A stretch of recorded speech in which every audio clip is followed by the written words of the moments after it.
Students, आज हम process of standard costing के बारे में पढ़ेंगे।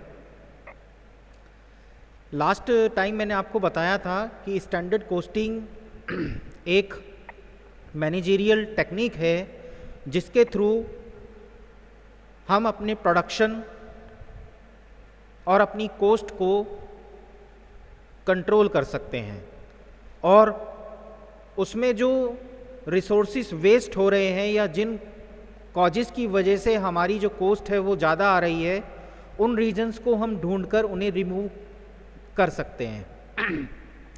तो स्टैंडर्ड कोस्टिंग हमें एक स्केल प्रोवाइड करता है जिसके थ्रू हमें अपनी प्रोडक्शन कोस्ट को कम से कम करने का जो है एक अपॉर्चुनिटी मिलती है और उसके थ्रू हम अपने प्रॉफिट को इंक्रीज कर सकते हैं। तो अब हम बात करेंगे कि स्टैंडर्ड कोस्टिंग की प्रोसेस क्या है। तो स्टैंडर्ड कोस्टिंग में जो प्रोसेस है उसमें हम स्टार्टिंग करते हैं। सबसे पहले हम करेंगे डिटर्मिनेशन ऑफ कोस्ट सेंटर। सबसे पहले हमें अपने कोस्ट सेंटर जो हैं वो बनाने होंगे। The cost centre is necessary for fixing cost and responsibility. In the manufacturing concern, cost centers are created according to the number of products produced and departments or divisions are involved in the production process.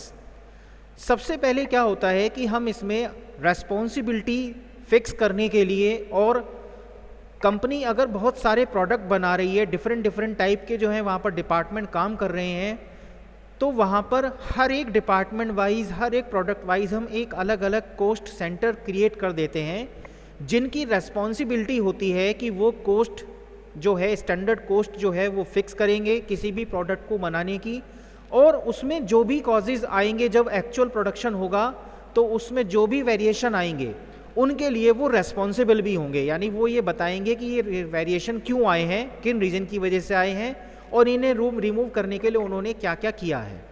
तो इस तरह से cost centre जो है बनाने से हमें एक तो हम रेस्पॉन्सिबिलिटी फिक्स कर देते हैं हर एक डिपार्टमेंट की प्रोडक्ट वाइज, साथ साथ हम उसमें मॉनिटरिंग भी कर सकते हैं आसानी से कि वो जो काम है स्टैंडर्ड कोस्टिंग के या स्टैंडर्ड्स के अकॉर्डिंग हो रहा है या नहीं हो रहा है, और उसमें जो वेरिएशन आ रहे हैं उनको रिमूव करने के लिए क्या किया गया है। तो इससे क्या होता है कि जो काम करने वाले जो रेस्पॉन्सिबल पर्सन होते हैं जिनके थ्रू हमने स्टैंडर्ड कोस्टिंग फिक्स की है या जो इसको मॉनिटरिंग करेंगे, वो लगातार वॉच करते रहते हैं और हमारे प्रोडक्शन जो है वो हमारे स्टैंडर्ड्स के अकॉर्डिंग ही होता है, और उसमें जो भी कमियां रह जाती हैं वो उनको दूर करने का लगातार जो है काम करते रहते हैं।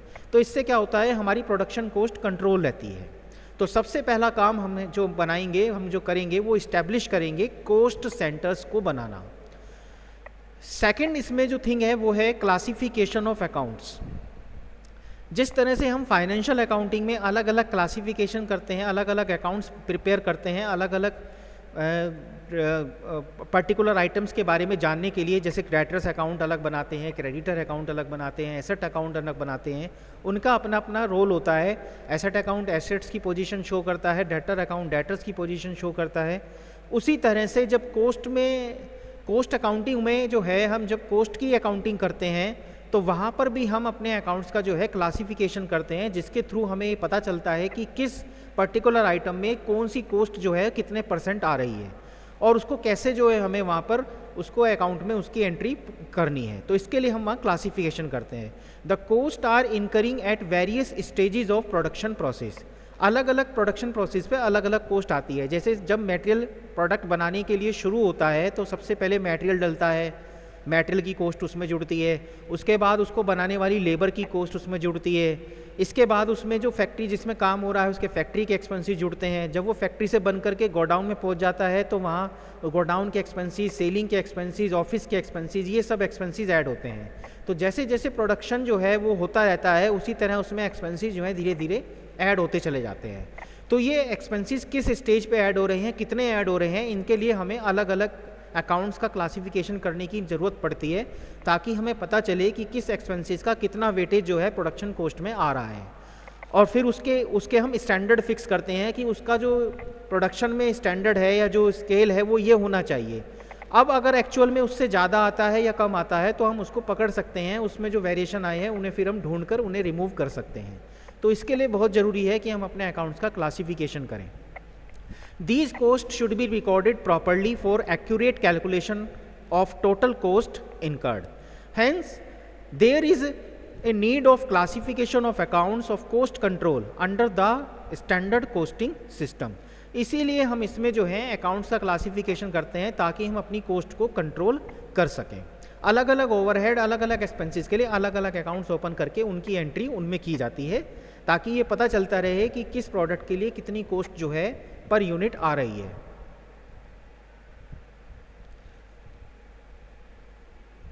इसके बाद थर्ड आता है इसमें सेटिंग ऑफ स्टैंडर्ड्स। थर्ड जो हमारी वर्किंग होगी, फिर इसके बाद हम स्टैंडर्ड्स फिक्स करेंगे। A standard is an ideal which is anticipated and can be attained over a future period of time, normally in the next accounting year. The success of standard costing system is based on the reliability and acceptance of these standards. देखिए हमारा जो standard costing का पूरा procedure है उसमें third stage पर आता है कि हमें अपने स्टैंडर्ड्स फिक्स करने हैं। किसी भी प्रोडक्ट को, किसी भी सर्विस को जो कि हम मैन्युफैक्चर कर रहे हैं उसको बनाने की हमें क्या कोस्ट आनी चाहिए, और ये स्टैंडर्ड जो हैं वो रिलायबल होने चाहिए और एक्यूरेट होने चाहिए, क्योंकि इसी पर हमारा जो है फ्यूचर का जो प्रोडक्शन है और उसकी जो कंट्रोलिंग है वो बेस्ड होगी। तो अगर हमारे स्टैंडर्ड्स गलत होंगे, हमने स्टैंडर्ड्स नहीं सही तरीके से बनाए होंगे, प्रॉपर्ली नहीं बनाए होंगे, तो एक्चुअल रिजल्ट इससे वेरिएट होकर आएंगे और फिर उनका जो है कंट्रोलिंग करना आसान नहीं होगा, उनकी कंट्रोलिंग नहीं हो पाएगी और मिस जो कन्फ्यूजन है वो क्रिएट हो जाएगा। इसके बाद फोर्थ नंबर पर आता है प्रिपेयरिंग स्टैंडर्ड कोस्ट कार्ड और स्टैंडर्ड कोस्ट शीट। जब हम किसी भी प्रोडक्ट को तैयार करने के लिए स्टैंडर्ड फिक्स कर देते हैं तो उसके बाद नेक्स्ट प्रोसीजर आता है कि स्टैंडर्ड कोस्ट कार्ड या स्टैंडर्ड कोस्ट शीट प्रिपेयर करना।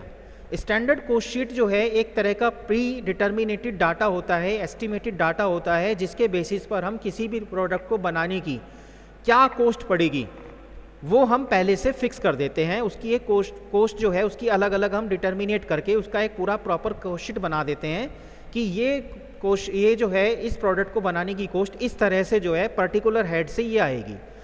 तो हमने उसको पहले से ही बना करके फिक्स कर दिया। तो इस काम को करने को कहते हैं स्टैंडर्ड कोस्ट शीट बनाना, जिसमें प्रोडक्ट की एंटिसिपेटेड जो कोस्ट होती हैं वो सब उसमें प्रॉपर्ली क्लासीफाई करके लिखी जाती हैं कि इस प्रोडक्ट पर मटेरियल कितना खर्च होगा, इस प्रोडक्ट पर लेबर कितनी खर्च होगी, इस प्रोडक्ट पर फैक्ट्री ओवरहेड्स कितने लगेंगे, इस प्रोडक्ट पर ऑफिस का कितना एक्सपेंसेस आएगा, सेलिंग का कितना आएगा, डिस्ट्रीब्यूशन का कितना आएगा, प्रॉफिट कितना होगा। तो इस सब के बेस पर हम उसकी एक एंटिसिपेटेड कोस्ट और सेल प्राइस कैलकुलेट कर लेते हैं। इसी को कहते हैं स्टैंडर्ड कोस्ट शीट बनाना।